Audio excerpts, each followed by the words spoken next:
və nəhayət insan zəlalətə, bidətlərə düşər və həlak edici işlərə insan özünü salar, özü də bilmədən, sanki zülmət gecə qaranlığında çıxan kör insan kimi. İbn Abbas deyir ki, radiyallahu anhu, yaxşı əməlin, itaətin üzdə bir parlaqlığı var.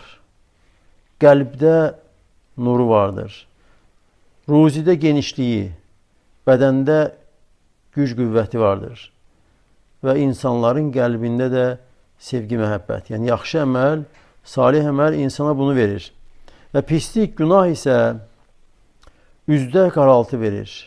Qəlbdə zülmət, bədəndə zəiflik, ruzidə naqislik və insanların qəlbində günah əhlinə, günah sahibinə qarşı nifrət və insanın günahları nə qədər çox olursa, Allaha qarşı çıxmağı, asiliyi nə qədər çoxalırsa, insanların qəlbində ona nifrət, buğz da bir o qədər çox olur.